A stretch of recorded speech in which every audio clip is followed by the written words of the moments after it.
Chapter number 7, Winding Up. Let us go on with the MCQs of this chapter. It's a very easy chapter, I must say, and a very scoring chapter if you remember the limits and certain things in this chapter. So, question number 1, let us go with it. A petition of winding up was filed against Raman Technology Limited under Section 272 of Companies Act 2013. Tribunal appointed a company liquidator and passed a winding up order on 20th of January 2023. As per the requirements of Companies Act 2013, state the correct statement with respect to submission of liquidator report to the tribunal.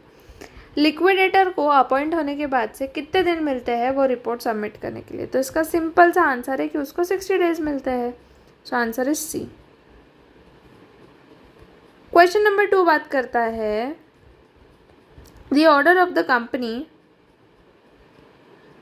The order for the winding up of a company shall operate in favour of. किसके favour में होना चाहिए? तो mainly दो ही तो होते हैं, एक आपका क्रेडिटर होता है और एक आपका कॉन्ट्रीब्यूटरी होता है. कॉन्ट्रीब्यूटरी क्या होता है? हम लोगों ने देखा था. कॉन्ट्रीब्यूटरी बेसिकली वो होता है जिसने पैसे दिए हुए हैं कंपनी को, ठीक है, और मतलब पैसे नहीं दिए, जिसने शेयर्स खरीद रखे हैं, ठीक है, और वो जब वाइंडिंग अप हो रहा है वहाँ से 18 मंथ्स पहले तक उसका नाम उसमें होना चाहिए, जिसमें से at least 6 months during the preceding 18 months before the commencement of winding up.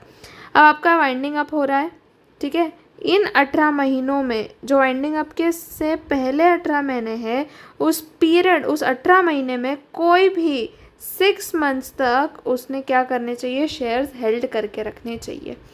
तो ना अगर उसने शेयर्स हेल्ड करके रखे, इसका मतलब उसका पैसा अभी भी क्या है? अटका पड़ा है कंपनी के साथ में. तो अगर कंपनी वाइंड अप होगी तो obviously he will always look forward कि मुझे कहीं से पैसा मिल जाए, कंपनी मेरा पैसा लेके ना डूब जाए.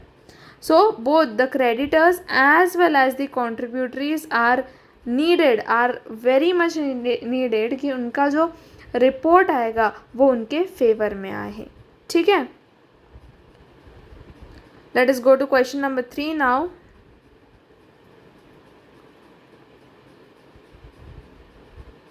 Mr. Raghav was appointed as a provisional liquidator for X Limited, against which an application for winding up was filed before the tribunal.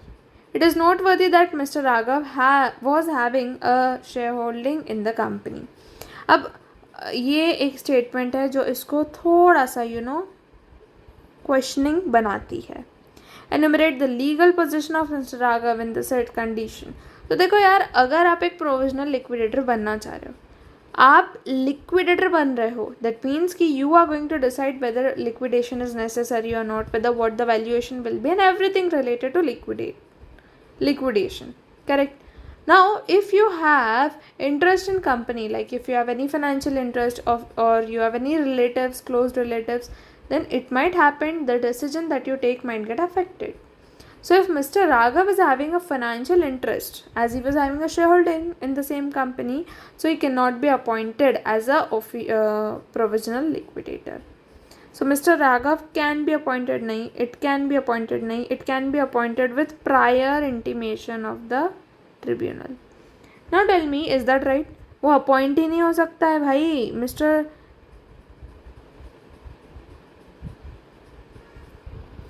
अब लास्ट बोल रहा है mister Raghav can be appointed as an X limited. अब चारों ही option में X limited appoint हो सकता है ऐसा बोल रहा है, बट एक्चुअल में विद इन 7 days. तो एक्चुअल में द प्रोविजन इज लाइक कि आपका जो प्रोविजनल लिक्विडेटर होता है वो अपॉइंट किया जा सकता है एज अ प्रोविजनल लिक्विडेटर अगर उसने 7 दिन के अंदर अंदर अपॉइंटमेंट से ये डिक्लेरेशन दे दिया कि ही और she is not having any sort of a conflict of interest.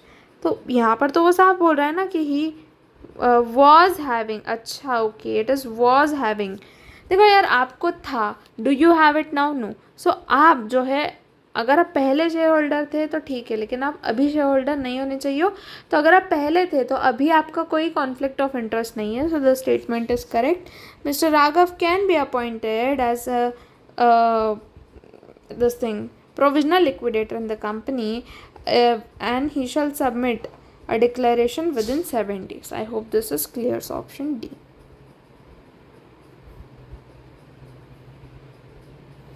Question number 4. State which amongst the following grounds is incorrect for removal of a provisional liquidator.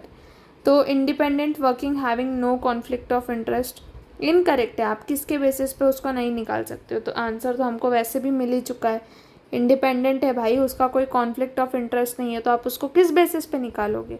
So answer is A. लेकिन आगे भी पढ़ लेते एक बार.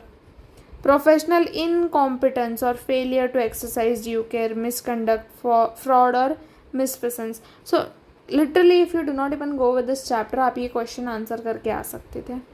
Question number 5 देख लेते हैं, last question. The periodicals report made by the company liquidator और the tribunal with respect to the progress of finding up to be submitted at the end of each dash may be reviewed by on an application by. अब ये समझने की कोशिश करो क्या बोल रहा है. पीरियोडिकल रिपोर्ट्स बनती है, कौन बनाता है? कंपनी लिक्विडेटर बनाती है.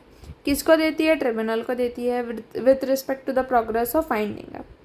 अब ये सबमिट करना है, कब सबमिट करना है? तो हम लोगों ने देखा हुआ है, you have to submit it at the end of each quarter. आपको हर क्वार्टर के एंड पे देना है, ठीक है. It may be reviewed bye, कौन रिव्यू करेगा? ट्रिब्यूनल रिव्यू करेगा, ठीक है. यहाँ पे भी क्वार्टर है, यहाँ पे भी ट्रिब्यूनल है. अब लास्ट डिसाइड करेगा कि आंसर ए है कि डी है. ऑन एन एप्लीकेशन बाय, अब एप्लीकेशन को सेंट्रल गवर्नमेंट देगी क्या? नहीं. कौन देगा? Company liquidator. तो आंसर इज डी, ठीक है.